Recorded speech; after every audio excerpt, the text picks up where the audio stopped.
వారు బాప్తిసము పొందిరి.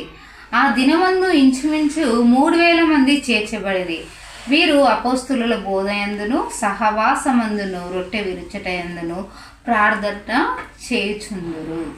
ఎడతెగక యుండురి. అపోస్తుల కార్యంలో మనం 2:41 నుండి 42 వరకు మరి చూసినట్లయితే, మరియు వారిక మనస్కులై ప్రతి దినము దేవాలయంలో తప్పక కూడుకొనుచు ఇంటింట రొట్టె విరుచుచు దేవుని స్తుతించుచు ప్రజలందరి వలన దయ పొందిన వారై ఆనందముతోనూ నిష్కపటమైన హృదయముతోనూ ఆహారము పుచ్చుకొనుచుండిరి. మరియు ప్రభు రక్షణ పొందుచున్న వారిని అనుదినము వారితో చేర్చుచుండిరి.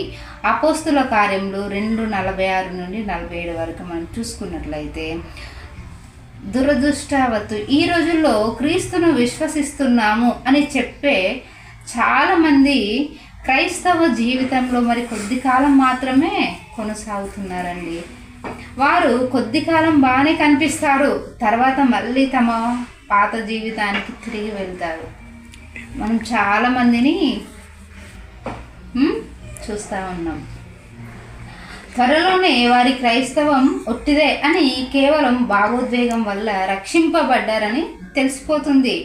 వారు రక్షకుని చేత మార్పు చెందలేదని స్పష్టంగా మనకు అర్థమవుతుంది.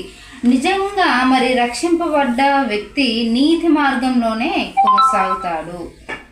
పరీక్షలు, కష్టాలు వస్తాయి, విఫలములు, లోపములు ఉండవచ్చు. కానీ మరి వారి ఆకాంక్ష, కోరిక ఏమిటంటే ప్రభువైన యేసును నిరంతరం అనుసరించడం, ఆయన వాక్యానికి విధేయులుగా ఉండడం.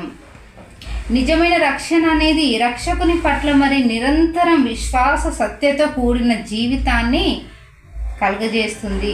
నిజమైన విశ్వాసి దేవుని వాక్యాన్ని, సంఘాన్ని మరియు సహ విశ్వాసులను ప్రేమిస్తూనే ఉంటాడు.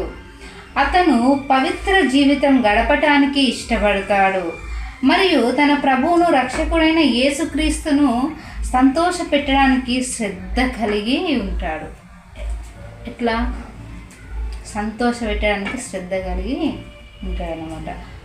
ఒక వ్యక్తి రక్షింపబడే సమయంలో మనసులో పాపంపై ఎలాంటి గిలి కలిగి ఉంటాడో, అలాగే విశ్వాసి జీవితంలో కూడా ఎల్లప్పుడూ పాపంపై అలాంటి గిలే కొనసాగుతుంది. పరిశుద్ధాత్ముడు విశ్వాసి హృదయంలో నివసించి వారి పాపాల గురించి వారిని నిరంతరం ఒప్పిస్తూ ఉంటాడు.